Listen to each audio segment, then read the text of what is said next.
तर पडळकरांकडून जयंत पाटलांवर खालच्या शब्दात टीका केली गेली। सांगलीच्या जतमध्ये बोलताना पडळकरांची जीभ घसरल्याचं पाहायला मिळालं। दरम्यान पडळकरांवरून काय राजकीय प्रतिक्रिया उमटल्यात पाहूयात।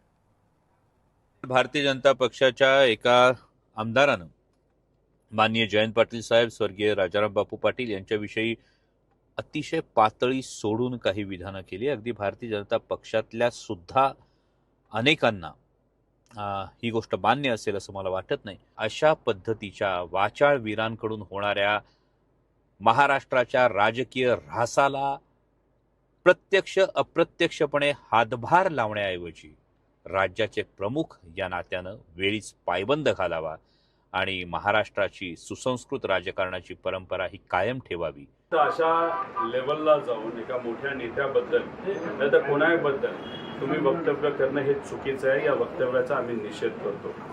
पडळकरांना कुठून ना कुठून तरी नाहीतर कोणाचा तरी हा वरदास्त असल्यामुळे त्यांचा अहंकार हा वाढलेला आपण सर्वांनी बघितलेला आहे। त्यामुळे भाजपचे जे प्रमुख नेते त्यांनी तरी त्यांचा कान तिथं धरावा, नाहीतर जर तुम्ही धरला नाही, जर तिथं समज नाही दिली तर आम्ही समजू की खालच्या लेवलला जाऊन आई वडिलांपर्यंत जाऊन बोलण्याची मुभा जर कोणी दिली असेल तर ती भाजपच्या प्रमुख या राज्याच्या नेत्यांनी दिलेली आहे। निश्चित ह्याच्या मागे कोण आहे, ते बोलते कोण आणि ते काय बोलतात आणि ते बोलण्यामागे त्यांना फूच कुणाची आहे किंवा मोकळीक कुणी दिलेली आहे ह्याच्या मागे जावं लागणार आहे। या राज्याला परंपरा आहे, सुसंस्कृत परंपरा आहे आणि ह्या राज्याची नेतृत्व करणारे स्वतःची प्रतिमा खूप स्वच्छ दाखवत असतील आणि मागणं त्यांच्या भोवतीनं त्यांच्या जवळ समजणारे लोक अशी भाषा करत असतील तर त्यांचा खरा चेहरा पुढे येतो।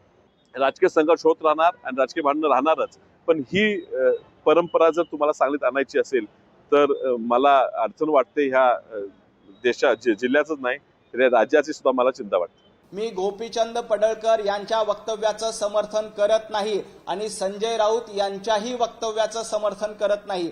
दोन्ही बाजूनी अशा पद्धतीची वक्तव्य येऊ नयेत यासाठी आपण काळजी केली पाहिजे। संजय राऊत खालच्या पातळीवर जाऊन बोलतात, अश्लील भाषेमध्ये बोलतात तेव्हा ते योग्य असतं आणि गोपीचंद पडळकरांकडनं असा एखादा शब्द गेला की लगेच त्यांच्यावर तुटून पडायचं हे चुकीचं आहे। गोपीचंदजी पडळकर यांचा निषेध करतो।